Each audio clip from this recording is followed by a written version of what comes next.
Amen.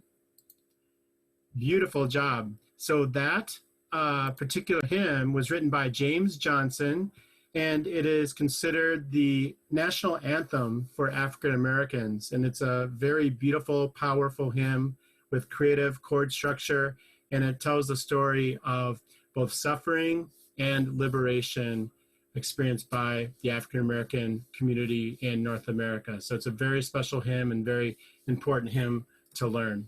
So hopefully next year when we're all in person, we'll be able to sing that hymn throughout the year, and especially February.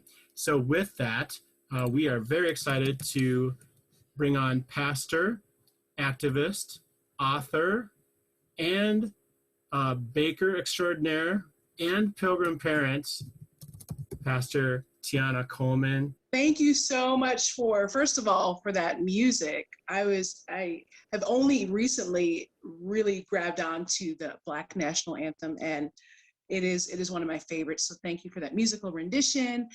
And thank you for asking me to be here. I am Pastor Coleman. I'm also Harper and Grayson's mom, so lots of people call me that.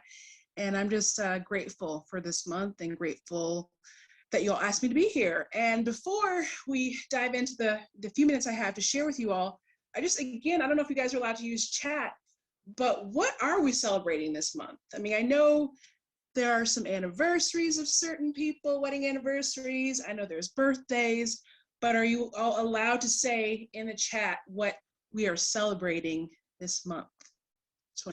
I'm sure you all know it is Black History Month, and we have been celebrating, me and my family and my friends, and it sounds like at school you all have been very intentional, so thank you for that. And since there is so much to say about Black History Month, but we only have 3 minutes, I want to talk about one woman in particular that I have come to really respect and feel very inspired by. And her name is Fannie Lou Hamer. Has anybody heard of Fannie Lou Hamer? Just raise your hand, since obviously we can't do the chat at all.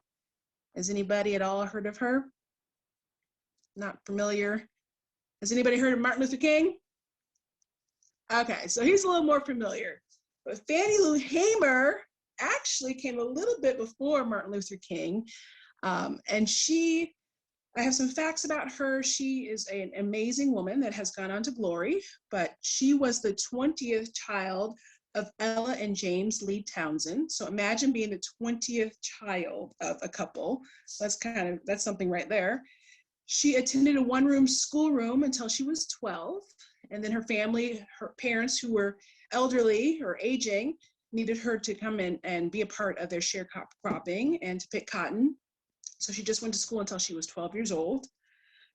All this time though, she had a love for the Word of God, and she had a love for reading. So she stayed, even though she was only 12 and finished school at that time, she stayed reading, she kept educating herself, and I guess she could preach a sermon.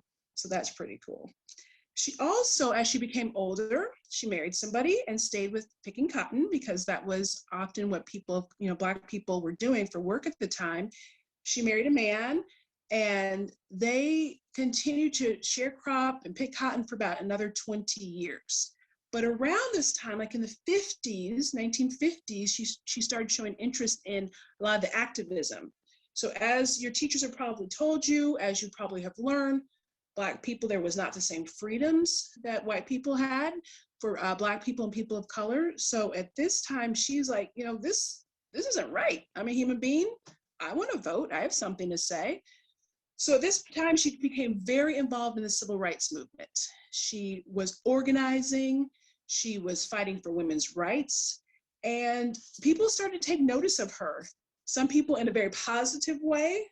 She was hailed as somebody that could get work done. She was very outspoken. She has a famous quote that goes, "I'm sick and tired of being sick and tired," because she's a woman that really endured a lot. And she also founded the Freedom Democratic Party. She was a part of that, again, advocating for women who were wanting to be in politics. She tried to run for the Senate, but that did not happen. And all the while, again, getting a reputation amongst Black people as somebody who was really standing up for their rights, but also amongst people who were thinking this woman's an enemy to what we're trying to do. We're trying to say, Black people, stay in your place over here and you're not included. And she's trying to say, oh, no, we get to vote, we get to be a part of things. So because of that stance, I won't get into details, but there were some things that were really, oh, there we go. I'm seeing some comments. Awesome. There were some really bad things that happened to her, some really heartbreaking things, because people wanted her to know, nope, you're a woman and you're a Black woman and your place is not in politics and not fighting for your rights. So there were some very sad things that happened to her that left her really in, her health was failing as the years progressed, but she always chose to do what was right in the fight.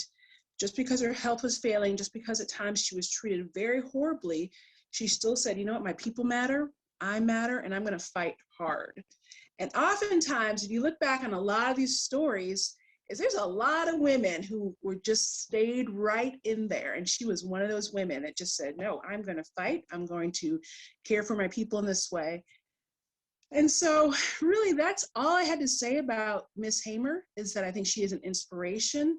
I think somebody who, like I said, had things happen that were really, really sad, but yet kept saying, I'm going to fight, and pretty much fought for her people and for women's rights until she died at the age of 59. And so that she ended school at 12, that is not a message to all to end school.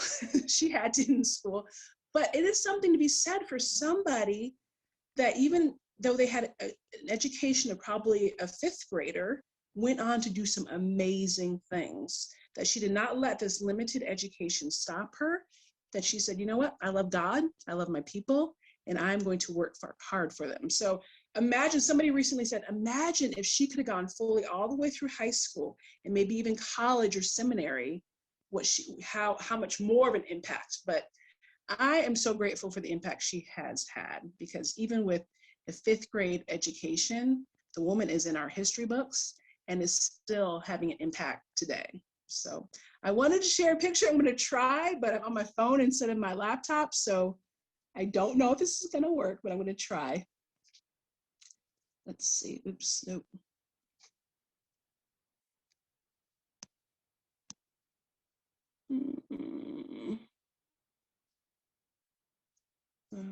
Okay, this might actually work. And there she is, fighting.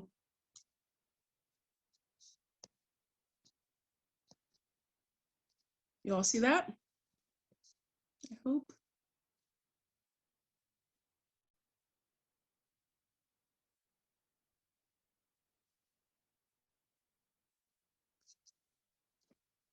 I love fiery people that get the work done, even sometimes at their own cost. So thank you all for being here, and ask your parents about Fannie Lou Hamer, because you know what? We're all learning, and they might be like, oh, she's unfamiliar, but read about her. You probably have to have your parents read about her to you, because like I said, there's some things that are really sort of sad and rough that happened to her, but she stayed strong. Yes. How did she get into politics?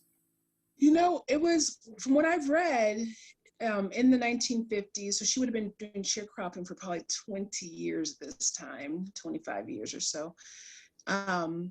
And she just said that she just showed an interest, that she saw what was happening, that she realized she couldn't vote and others couldn't vote without it being a hassle.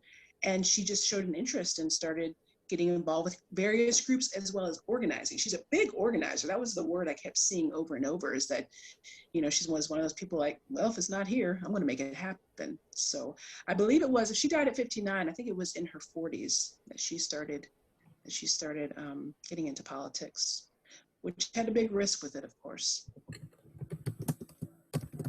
And then one other question I saw is, did she have any kids? You know, she was unable to have kids because of some things that happened to her, but she did adopt 2 girls. Her and her husband adopted two girls, and yeah, so through adoption.